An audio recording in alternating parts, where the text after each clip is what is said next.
চাৰিত্ৰিক শ্ৰেষ্ঠতাৰ বাবে যদিও আমি দেৱগণে লভিছোঁ এনে সুখৰ জীৱন, তথাপিতো ভগৱন্তৰ কৃপাত তথাপিতো দেৱৰাজ সেই দৈত্য দানৱৰ সমে সৰ্বদা মিত্ৰতা স্থাপন কৰিব লাগে আমি।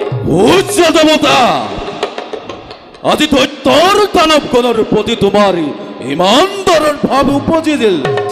আৰু শুনা উচ্চ দেৱতা, এই দেৱৰাজ ইন্দ্ৰই এই দৈত্য দানৱগণৰ হাতত কেতিয়াও নকৰে বৈশ্যতৰ স্বীকাৰ। দেৱৰাজ, এয়া অহংকাৰ মাথোন, কিন্তু জানি থব দেৱৰাজ, উচ্চ দেৱতা, অহংকাৰীৰ পৰিণাম হয় অতিকে ভয়ংকৰ। উচ্চ দেৱতা, মই ইয়াত নিজৰ শ্ৰেষ্ঠতা প্ৰদৰ্শনহে কৰিছো।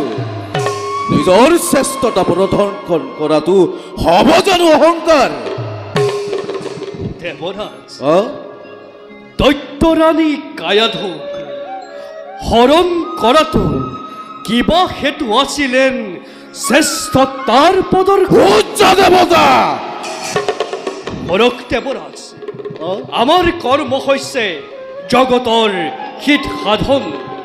সেয়েহে দেৱৰাজ, সুখ ভোগত মদমত্ত নহয়। আমি নিজ নিজ কৰ্তব্যৰ পৰা যদিও হওঁ বিচলিত, তেন্তে কিন্তু ভগৱন্তইও আমাক নকৰিব ক্ষমা। উচ্চ দেৱতা, আৰু দেৱৰাজ, এন্তে মই মাগিছোঁ বিদায়। এবে মই যাওঁ নিজ কৰ্তব্যত হওঁগৈ অগ্ৰসৰ।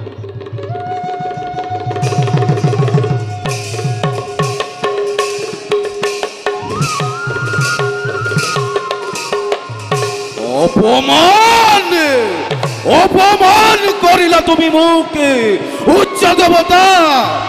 ইয়াৰ অপমানৰ প্ৰতিশোধ মই তোমাৰ ওপৰত অৱশ্যেই ল'ম। চন্দ্ৰদেৱ, নিৰন্তৰ দৃষ্টি ৰাখিবা তুমি সূৰ্য দেৱৰ ওপৰত। যদি পোৱা সূৰ্য দেৱতাৰ কোনো দুৰ্বলতা, তেতিয়াই ল'ম মই এই সূৰ্য দেৱতাৰ ওপৰত প্ৰতিশোধ। ভালো দেৱৰাজ, বলা এবে নিজ কাৰ্যত আমি হওঁ অগ্ৰসৰ।